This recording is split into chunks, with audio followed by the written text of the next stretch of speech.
Praise the Lord. என்னுடைய பெயர் தான் ரூத். என்னுடைய கணவர் பெயர் மக்லோன். இவர்கள் யாருன்னா, பெத்லஹேம் தேசத்துல பஞ்சம் வந்ததுனால எங்களுடைய தேசமாகிய மோவாப் தேசத்துல பஞ்சம் புக வந்தவர்கள். ஆனா இவரை திருமணம் செய்து கொண்டு எனக்கு இப்படி ஒரு குடும்பமா என்று ஆச்சரியப்படத்தக்கத அவ்வளோ ஆசீர்வாதமும் சந்தோஷமா 10 வருடங்கள் நாங்க வாழ்ந்தோம். ஆனா அந்த 10 வருடத்துக்கு மேல அந்த சந்தோஷம் நீடிக்கல. என்னுடைய மாமனாரும் என்னுடைய கணவரும் என் கணவரின் சகோதரரும் அடுத்தடுத்தா மரித்து போகிறாங்க.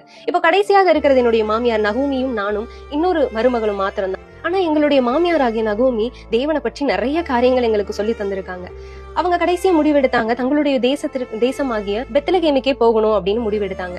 ஆனா அவங்களுக்கு எங்களை பார்க்கும்போது வேதனையா இருந்தது. இந்த சின்ன வயசுலயே இவங்க ஏன் விதவை ஆகணும் அப்படின்னு எங்களை உங்களோட தாய் தகப்பன் வீட்டுக்கே போயிடுங்க, போய் நல்லபடியா கல்யாணம் செய்து நல்ல சந்தோஷமா வாழுங்க அப்படின்னு சொன்னாங்க. ஆனா எங்களுக்கோ அதுல விருப்பம் இல்ல. நாங்க அவங்களை கட்டி பிடித்தாலும் உங்க கூட தான் இருப்போம்னு சொன்னோம். ஆனாலும் இன்னொரு மருமகள் சரி நான் போயிட்டு வரேன்னு சொல்லிட்டு போயிட்டாங்க.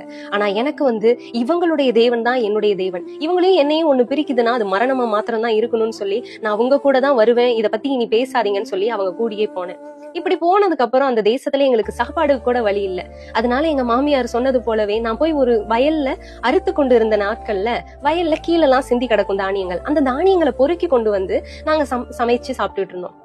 அந்த வயல் யாருடையதுன்னா போவாஸ் அப்படின்ற ஒருவருடையது. அப்ப என்னுடைய மாமியார் சொன்னாங்க, அந்த போவாஸ் என்றவர் தங்களுடைய சொந்தக்காரர் என்றும் அவரை நான் திருமணம் செய்து கொள்ள வேண்டும் அப்படின்னு அவங்க விருப்பப்பட்டாங்க.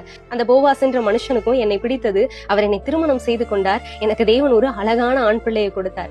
இதுல என்ன காரியம் அப்படின்னா, தேவன் என் தேவன், உங்களுடைய தேவன் என் தேவன் நான் விசுவாசத்தோடு சொன்னேன். அந்த தேவன் என்னை கைவிடல. ஒரு ஆச்சரியமான விஷயத்த சொல்லவா, என்னுடைய கொள்ளு பேரன் தான் சமஸ்த இஸ்ரவேலின் ராஜாவாகிய தாவீது ராஜா.